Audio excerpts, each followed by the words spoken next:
Chargers. Touchdown, UCLA. With USC great and NFL stud, Frostee Rucker. The Trojans back in front. And LAFB founder Ryan Dyrud on the Believe Podcast Network and LAFBnetwork.com. This is your destination for Los Angeles football. Los Angeles, what's up? What's good? Good morning, good afternoon, good evening. Whenever you are tuning in, this is the LA Football Podcast. I'm your co-host, Ryan Dyrud, joined as always by the great, the only Frostee Rucker. What's up, man? How you doing? Yeah, I'm good, Ryan. I'm good. In LA, what's going on? I hope you guys are cooling down out there. I know the temperatures are rising and you're getting great sunny days. And this is what being in LA is all about. That's right. That's why people move here. That's why people visit here. That's why everyone gives us crap about fans in the stands, but it's just because everyone wants to be here. That's it. Everyone wants to be here in LA. And we are the LA Football Podcast. You can find us on LA Football Network, LAFBnetwork.com, or the Believe Podcast Network. Everywhere you listen to podcasts, we are. Make sure to check out the YouTube channel as well at LAFB Network with great film content. But Frost, we had just a couple days in between. Had a great episode last week or a few days ago with the great Andrew Whitworth. Got another great show lined up today. But what's been good with you over the last few days? Man, I'm just working, building up my Stay Ready program. Had a great last weekend. Had some good training. A lot of new kids came out. They're learning. They're coming back, and we're just building a solid program down there in Orange County. So again, I didn't want to hype it up again, but again, that's stayreadyfootball.com, man. Make sure you sign up. These kids need it. They've been stuck in the house. The tears are dropping, and we're right there ready to scoop it up. Yes, sir. No, hype it up, please. Stayreadyfootball.com. We'll have it in the description of the show. Plus, you can find it at LAFBnetwork.com. I'll have it in the menu as well. So plenty of places to find it, but make sure to check it out, especially if you have, obviously only if you have kids. Let's get those kids out of the house and in it. So stayreadyfootball.com. But yeah, man, things have been good here. Excited to chat with you again. Talk LA football. We got a great show lined up today. Shannon Farren, who is the Chargers sideline reporter, is going to jump on with us and talk a little offseason, talk some draft, talk some free agency. Basically talk about what there is to talk about in the offseason. Yeah, I like talking to Shannon. She has a unique perspective of being down in the sideline, and it's a unique relationship with all these fellas, and she's very knowledgeable. So let's all welcome Shannon back. Exactly. So glad to get her back on. Before we do, a couple sponsors to mention. BetOnline.Ag. You know it well. Head to BetOnline.Ag on mobile or desktop. You're going to get a 50% welcome bonus if you sign up. They have the best props, the best money lines, all the best spreads in the industry. So that's BetOnline.Ag, your wagering online presence. Frost, any bets you've made lately, or have you been staying off that game? I've been staying off that game until LeBron comes back. Smart. Yeah. I after March Madness, I've been taking a break. I lost too much on March Madness. So I think I know more, I've said many times, I know a little more hockey than basketball. So once the NHL playoffs start, I might throw some down, and then I'll probably just put something on my Nuggets and Lakers just to have some skin in the game. Yeah, you got to put the skin in the game. And I hope, like we talked about last time, there's a Laker Nugget Western Conference Finals. But the Western Conference is going to be tough. It's loaded as always. So it's still crazy to me when I look that Utah Jazz and the Phoenix Suns are the top two teams. Like, that shows how little I've watched this year. Where I'm like, wait, what? Those are the top two dogs in the standings? Yeah, Phoenix is really, really, really balling. Utah is balling. Yeah. I think Shaq and Donovan got into it a little bit. Shaq talking crap, and now Donovan's leading that team the way he's supposed to. And it's good for the sport. It's to see these guys compete, and they're going after the attitude they're playing with and tenacity. I'm loving me some NBA basketball right now. Yeah, so it's a good time to jump on that. And as I mentioned, head to BetOnline.Ag and you can win some money there. So lastly, before we get into it, got to talk about Sunday Scaries, some new friends I've met. It's a CBD company based in San Diego, so local Southern California.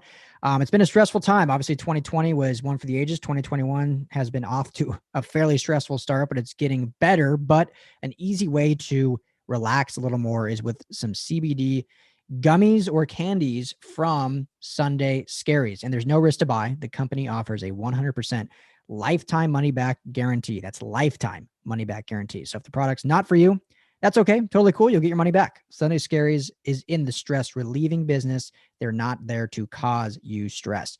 And because Frostee and I believe in it and we like to relax, we've got 25% off to prove it. So you visit sundayscaries.com, use our promo code LAFB for your discount. That's promo code LAFB for 25% off at sundayscaries.com.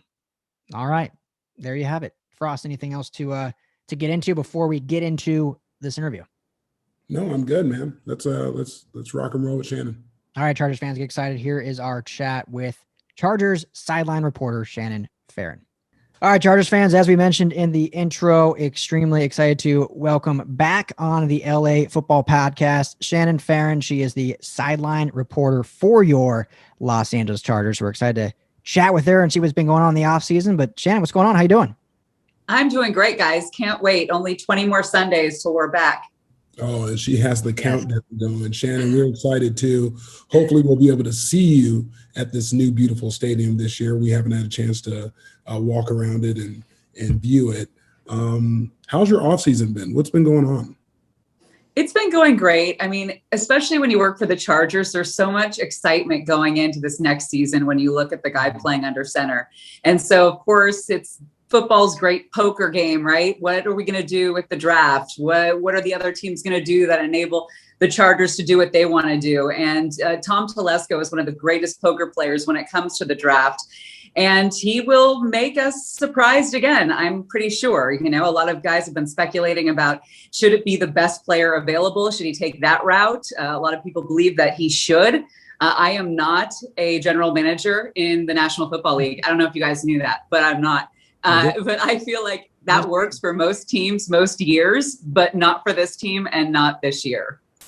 I don't think you're alone in that. I think a lot of people think that there's a few positions specifically that they need to target. But before we get more in depth with that, I want to back up a little bit. Last time you were on our show was, I think we were like 3 or 4 weeks from the end of the season.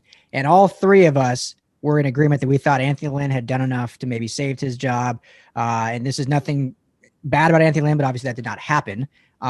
I know Frost and I were, rooting for him, but when that transpired and who they hired, we were extremely excited. We obviously covered Brandon Staley with the Rams. We've loved what he's done so far, but what's been your impression so far? I don't know if you've been able to meet him in this crazy offseason or not, but just from what you've seen or if you have met him, what's your impression of Staley and the staff that they've put together so far? I will never say one bad word about Anthony Lynn. He is a man of the greatest character, and his players played their hearts out for him and wanted to do so well for him. And I have so much respect for him. This new coach, he brings an energy that is insanity. He reminds me of Sean McVay. And, just last week, the press conference, I mean, I've got the transcript right here. It's like 25 pages. He went on and on. He was super detailed. He can talk X's and O's all day long, which is what you expect, right? But he's just so excited. He wanted to start last week. He's so excited to hit the ground running. And that kind of energy, I think, is huge, especially when a coach comes in, first-time head coach, new team, and the energy that brings with it, it's just going to be so incendiary in that locker room, I think. And he's really big on competition from what I've read into the way he's answered questions from reporters, whether it's the backup quarterback position or his D-backs. Like he just loves competition, and how that can fuel the guys in the locker room. Yeah, man, that sounds amazing, especially with the healthy Dyrud coming back, hopefully, right? Chris Harris is coming back, and getting those guys competing, seeing who they're going to draft, new coaching staff, new energy, new philosophies. So, I think that the things that really put a thorn in their heels last year was some of the situational football, and I think that's something that needs to be addressed, and I think he will. From the talks of it, from the looking at the NFL Network and whatnot, looks like a couple of teams have already came out and said they're not going to do an offseason program. I thought the Chargers would benefit hugely from this. What's your take on that, Shannon? Well, I think, Frostee, first of all, don't get me all excited about Derwin James again. It happens to me every year, and I'm like, just wait. He flies all over that football field. He's everywhere. He's a magnet to the ball. He's a game changer. I get excited every year, and then it's heartbreak. It is sheer heartbreak. So maybe with some of the fewer OTA situations, we'll be in a better situation to start the season with Derwin. but I still am excited. I am. I mean, he's just so much fun to watch, and the energy he brings is incredible. But yeah, I think you're totally accurate with the situational football problems that seem to plague the past coaching administration, shall we say. There was just some mistakes you don't make when it comes to clock mismanagement. And I don't think those were mistakes that Anthony Lynn made. I think that there were just communication problems on that coaching staff. And I don't see this new regime ever making one of those mistakes. They're just too detail oriented. At least it appears. That's a big statement. But can everyone on this this meeting, can we knock on wood to make sure Dyrud James stays healthy? All right. All day long. Dyrud, we're rooting for you, bud. We want to see a healthy year out of you. Pro Bowl, get back to being as dominant as you can. And that's what I just wanted to say for my Dyrud James. Yeah. Just for his own sake, for his love of football. I know he wants to be out there with his teammates and stuff. So, Shannon, you've been with the team for a while now. I could be wrong on this, but I don't really remember in the past this organization really trying to kind of grow their brand nationally, putting coaches and players in front of media and getting them out there. It seems like since Staley's been on, his coaching staff and everyone, they've had, Staley on tons of different, talk shows, the Pat McAfee show, all these things. Telesco's done different podcasts and stuff. And I could be wrong, but I don't remember the organization doing that as much in the past. Do you sense a shift a little bit in this organization that they're really kind of changing their mindset of how to grow their brand in this Los Angeles market?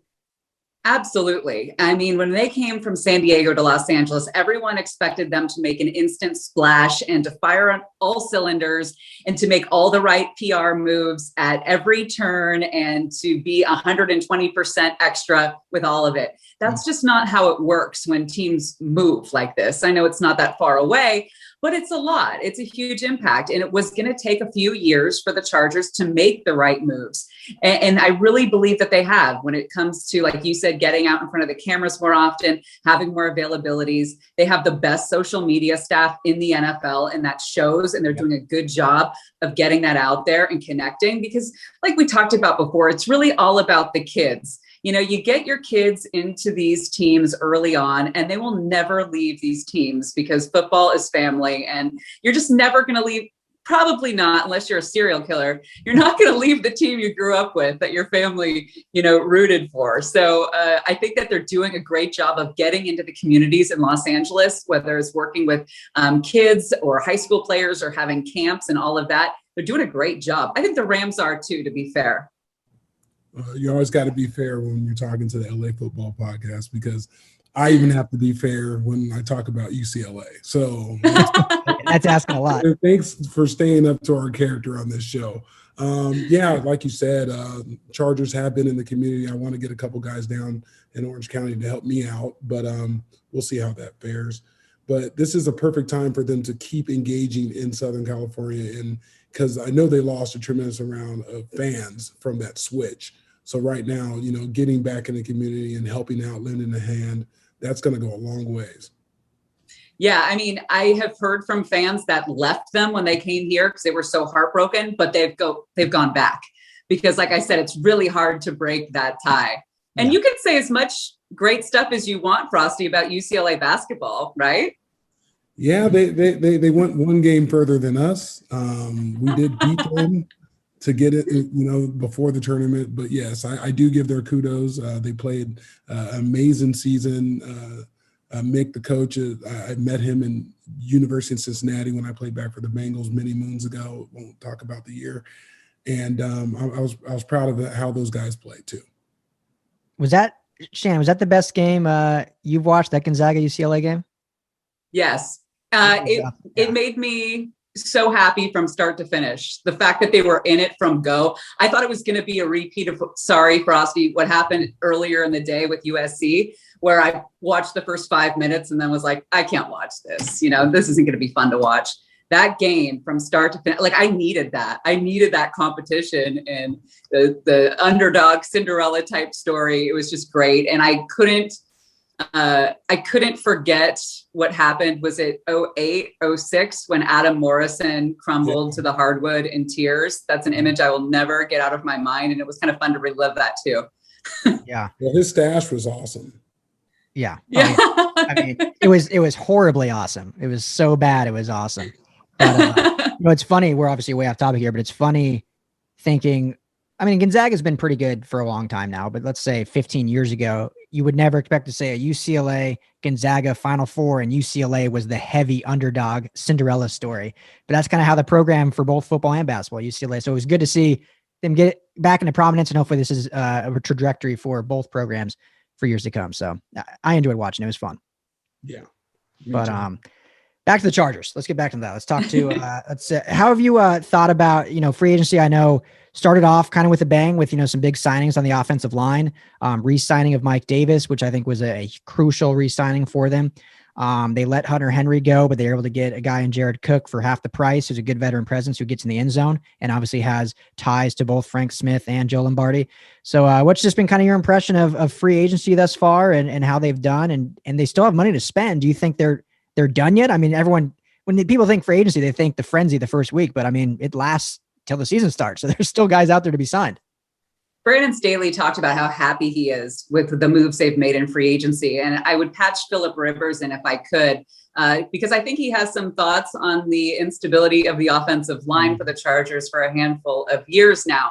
So it was good to see them upgrade in a couple spots there. I'm not saying anything negative about the guys who they let walk and go, who have signed with other teams from the line last season. It just wasn't working. The pieces just weren't working together. So it's nice to see that they were able to get some new guys there. That left tackle position, obviously, is what I'm zeroing in on.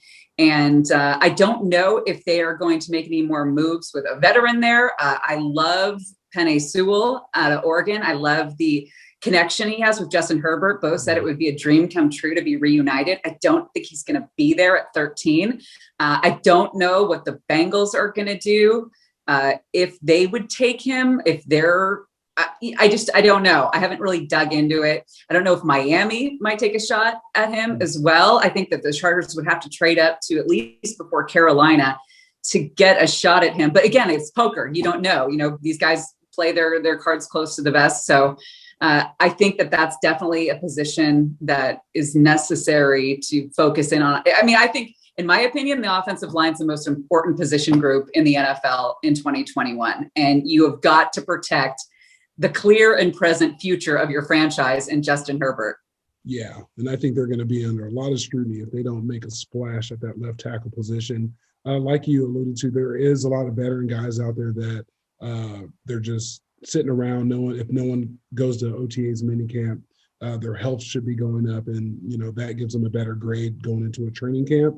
But again, the draft, you have to select the best player at the position. And I'm really interested to see if there's going to be a lot of trades in that top 10 selections. I think a lot of people can move back if they can get the right stuff, because everyone wants those draft picks for the future. I think it's very smart to do that when you can trade down and get a lot of lower round draft picks that are really excellent football players. That builds a team, that builds the future also. So I'm excited to see it, but I think I know where the Bengals are going. They're going to go with that left tackle. I think they're not going to chance Joe Burrow getting hurt again. Yeah, I mean, it makes sense. Yeah, I've seen some people mock like Jamar Chase or Pitts to him, a playmaker for him. But I mean, you don't need a playmaker for him if he's on the field, because if he's hurt like he got last year. And I can't see a world if they don't take him where Miami, Carolina, and Denver all pass on him. Right. Or Rashawn Slater. So, in a perfect world, I agree with you, Shannon. I think, Sewell or Slater is great. I think if not, you have, Christian Darrisaw. Me and Frostee are big on Elijah Vera Tucker from right here at USC. A lot of teams have him as a guard. I truly think he can play tackle. I just think he's athletic enough, but I know he has shorter arms. So, but yeah, we agree with you. I think that is the most important position. If they don't go with that, do you think there'll be mayhem here in LA? Like, it's funny. Let me phrase it this way. When the Chargers took Justin Herbert last year at 6, there was a lot of unhappy people, and we saw how that paid off. So if they don't go tackle, there will be unhappy people, but do you trust the organization, trust Telesco and Brandon, say that, you know what, they've got a bigger plan, they know what they're doing? I do. And I would just like to point out that I second guessed Justin Herbert on your podcast. I believe you asked if you thought there would be a quarterback controversy around week 7 or so. And I was like, you never know what you're going to get out of Oregon, like an idiot. But I do think that if he's gone, which we all kind of believe he will be, I kind of like Micah Parsons out of Penn State. We do need depth at that linebacker position. Of course, you've got Kenneth Murray, who is really exciting. Kind of didn't step onto the stage in a bright way until they were losing so poorly to New England in December. I think they lost 45-0, 54. It was the worst blowout in a very long time. But he showed up. Like, I remember Joey Bosa giving a halftime speech, which is kind of rare. Joey's usually quiet, but he gave this huge speech at halftime trying to fire the guys up, and it worked. And Kenneth Murray was explosive in that second half, really showed you why they drafted him. And so I'm excited about him. I'm excited about Drew Tranquil coming back to buttress that position. But I do like Micah Parsons out of Penn State. I like his size. I like the way he's able to wrap linebackers up. And I don't know. I think that he's a good value at that spot. But again, I'm not a general manager. Right. I'm a big fan of Michael Parsons. I think he does it all. He can rush. He can go up the middle. He can run really, really, really insanely fast. And that's one thing, going sideline to sideline at the linebacker position. You can't coach that when a guy can just pick him up and put him down. So that's a big thing. Let me ask both of you, do you think there's a chance that Melvin Ingram comes back? No. You go ahead, Shannon, first. Yeah. I don't think so. I don't think he feels appreciated. I think that he doesn't like what he's reading about himself out there, about how he's maybe lost a step.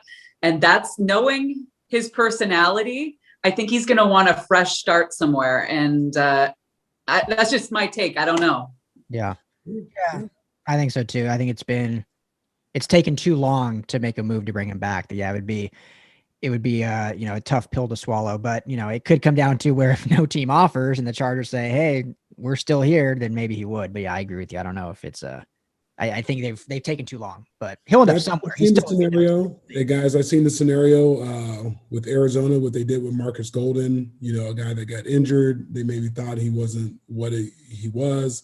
He left, went to the Giants. He played his tail off. They ended up getting him back, and that was a redemption song for me, with bringing him back, letting him be comfortable, and then he can add to. And we do see what the Cardinals are doing right now. So maybe if he's sitting around there and his ego, and I'm going to say this because I don't personally know him, but if the ego goes away and he's like, look, I can take a 1 year, prove it just to say that I'm healthy, go out there and dominate. I got a brand new coaching staff. So the old guys are gone. Let me go out there and just prove it. I don't want to move. Don't want to ship my cars anywhere. I want to be in LA. Right? That's expensive. I don't want to. Expensive shipping those cars. Right. It's very expensive. Yeah. Do you think he fits well with this regime and could really show out in that 1 year deal? From what I know of him, just watching him being a player in NFL Network and this, that, and the other, he is just a character. He has a lot of energy. And I think that's one thing that Shannon alluded to with the head coach. He's coming in with a lot of energy, and that may be it. That may be the thing that Melvin gravitates to, that, they want me to be myself. They're not going to try to keep me quiet. They want me to have fun and get back to the old me. And the old me is sometimes as comfortable as can be, running around, flying around, jumping on piles, getting sacks. And again, who wouldn't want to play in this brand new stadium with fans in attendance? I even got an email that said something about season tickets, and I might do it. I just might do it. Sign up. They're doing their visits like this week and next week, right? Yeah. Yeah. So I'd love to see him back. I think obviously he'd be a good fit, good veteran presence. I still think Uchenna Nwosu is a great player that will be great in Brandon Staley's system. If he can stay healthy too. He had some injuries last year. And to your point, Shannon, on Micah Parsons, I think obviously can play in the middle and is a great backer, but I think he could be a really good, rusher in this defense too, if they could, depending how they line up him and Kenneth Murray in this 3-4 base. But he could be used on the outside too. So let me ask you this, just regarding him, and there's still so much cloud about it, so I don't like getting too much into it because it's, it's all off the field, but any players that seem like they have any off the field questions, whether it's true or not, Tom Telesco seems to just stay away from. Do you think that would scare him off, or do you think there's been enough resolve in the situation that he would be okay with that and the talent would overplay what has happened off the field or what has been talked about off the field with Parsons? It's a good question. It's a very good question, but I would just say, based on what you said and what I know to be Tom Telesco's pattern of behavior, he would be reticent, probably more. But again, how reticent are you as opposed to how much he can help out your defense? When I think there's a feeling with the organization right now with Justin Herbert that the time to strike is now. You've got a lot of talent there with, like we mentioned, Derwin James coming back, Justin Herbert. You beef up that offensive line. You've got Mike Williams still, Keenan Allen. You've got all these weapons in the backfield as well. I just feel like and I've said this probably every year, maybe not last year, but the year before and the year before that, is the time to strike is now. The time to make a run at this thing is now. Will you overlook maybe some off the field issues or personal issues? Maybe, depending upon how serious he thinks that they are. But that's something that happens in every draft room. You have to look at the player completely. You have to look at them personally. You have to look at them privately, and as well as what they can bring to your team.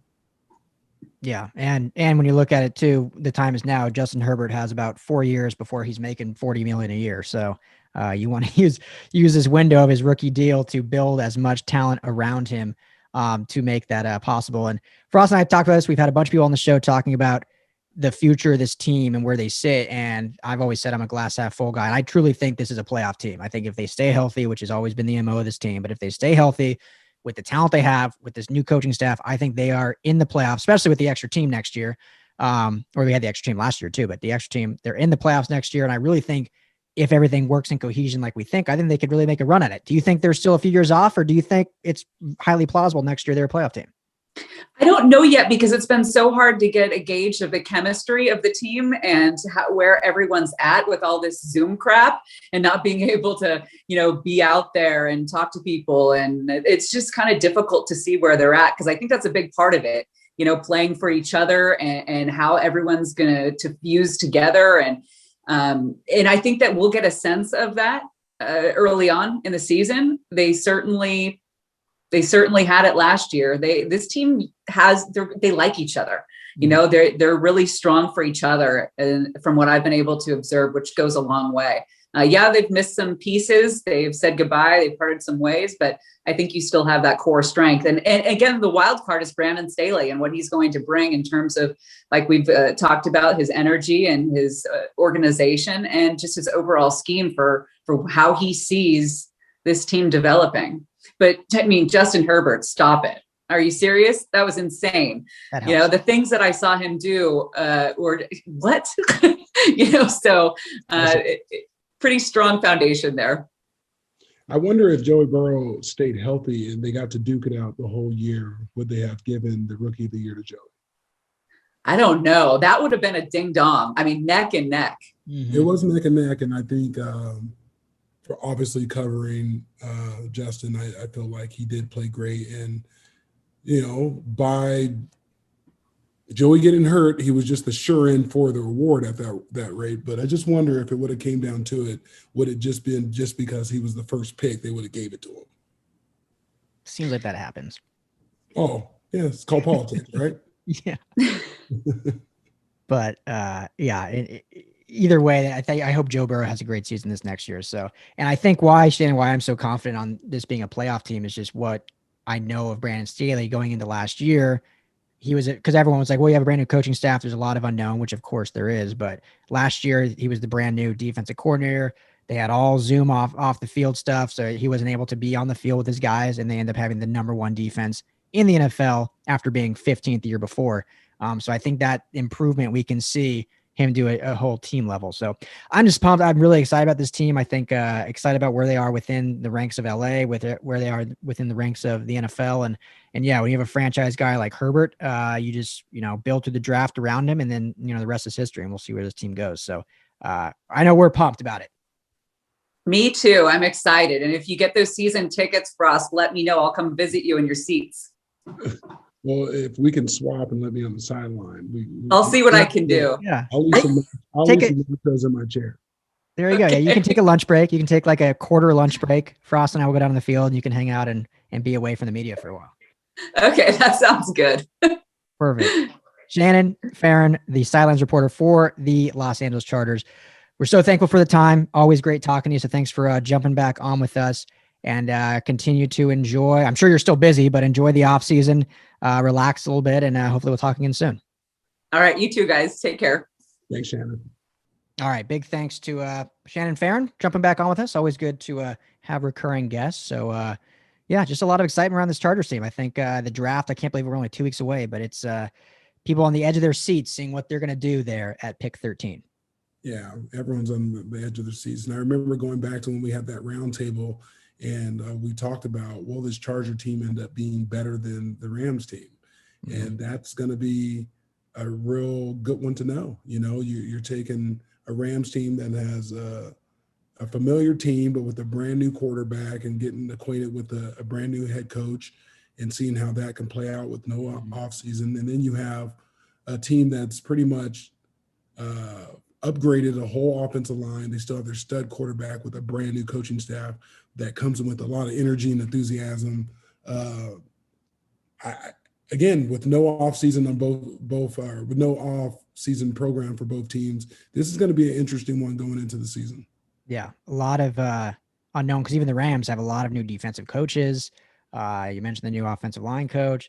So, yeah, a lot of on paper, I think both these teams will be improved and will be better, but the game's not played on paper. You know that well. Exactly. And there's so much time to make moves for the roster too. Even after the draft and, you know, going through training camp, this team's still not going to be the same once, you know, other people release players and they get a chance to get their hands on who they want. Mm-hmm. So everyone stay tuned. Stay tuned to our LA football show. I think we're doing a great job giving you the breaking news and updates. And I think we're going to continue to strive to get the best interviews. Yes, sir. That's the goal. So last thing for you, Frost, before I have up, because me and you personally haven't talked a ton of draft. I've talked with some other people, but do you, in your opinion, think it's got to be tackle or bust at 13 for the Chargers, since that's what we've been talking about in this episode? Or are you okay with them with the number of different variations as long as they, you know, address that at some point? I do believe that they should make a move at tackle in the draft. I feel like they got a couple solid guys that could warrant taking that high in the draft. But again, I think there's still some time there to know who is going to do some trades and who not. And, you know, you don't know what other teams desperately need also. I think it would be a fan favorite thing to take the best person that's available, mm-hmm. because this whole team could always use a jolt at every position. And I think you could find some good depth in free agency and around the league with some tackles and stuff. And I think they do have some guys on the roster now that, you know, have been battling and want that shot also. So it's going to be interesting to see how it plays out. They got to make the fans happy as they still convert from San Diego to LA and want these season tickets sold and fans in the seats. So do you do what they want, take the pressure of that? Do you make the best available pick? This is going to be a huge decision and could make or break the GM. Yeah, no, it's going to be big. And I've said many times I'm in the camp that I think left tackle should be the pick. It's the most important pick, but I wouldn't be irate if they went a different direction because what we saw Justin Herbert do, obviously it's so important to protect him, but we saw what he did behind a very poor offensive line, the worst historically in a long time. And it's not like just because they don't address one of the positions, they already addressed 3 other ones. He's not going to all of a sudden fall apart and, you know, not be able to throw the football. So I think they have time to make some moves and they don't need to pigeonhole themselves into left tackle or bust at 13. Obviously, if one of those guys falls in, they absolutely should. But if a slew of them go and they feel that there's a better player available, whether it's JC Horn at corner, who they could use some depth at as well, and then kind of try to get a guy in the second round, or like you said, there's still free agents available they can go after, or even one that we haven't talked about in a long time, Orlando Brown with the Baltimore Ravens still wants to be traded. Who knows? Maybe they get a different guy at you know, on that day 1 pick in the first round, and they couple a couple twos and go get Orlando Brown from Baltimore, and all of a sudden you got the best player available and you got a Pro Bowl left tackle in Orlando Brown. I mean, we haven't talked about that, and that's an option too. And that's moving and shaking the way it should be, man. You know, you have to be playing chess and not checkers when it comes to this stuff. And if they can make that move and make a relationship happen, that would be a solid move and something that fans need to be thinking about. Exactly. So that's, I'm going to start pounding the table more for that. I kind of like that scenario playing out. So, well, Frostee Rucker, my man, thank you as always. Where can the good people find you at? I'm at The Organic Frost. And remember, guys, I'm doing a lot of coaching clinics, athlete clinics at the StayReadyFootball.com. Make sure you guys join us on our journey. We are a nonprofit, and we're building to mentor these kids, give them the positive outlook on life, and get them competing on the field. Yeah, exactly. Frost is doing awesome work, not just in Orange County, all over Southern California, but the Stay Ready Football Clinic is a great way to get involved and have fun and learn some football. So StayReadyFootball.com. I also going to have it in the description. Also going to have it on LAFBnetwork.com in the menu. So we're going to have a lot of places for you to head there and find that. So yeah, thanks, Frost. Keep up the good work on that. You can find me at Ryan Dyrud, LAFB on Twitter. Main account, as always, at LAFB Network on Twitter, Instagram, Facebook. Our YouTube page, LAFB Network, have a lot of new videos coming up, not just from this show, but other shows we have added to our network, plus some more film breakdown that we're working on. I'm working on a centers. You'll love it, Frosty. I'm working on 5 centers in the draft that I'm going to release before the draft. So I know Frosty going to do some stuff too, but so got some fun stuff going on there. It's at LAFB Network. Make sure to subscribe to that. It helps us out. Thank you all for tuning in. This is the LA Football Podcast. Frosty, thanks as always, my man. Hope you have a blessed rest of your week. No, absolutely. Thank you. And we'll check in later, LA.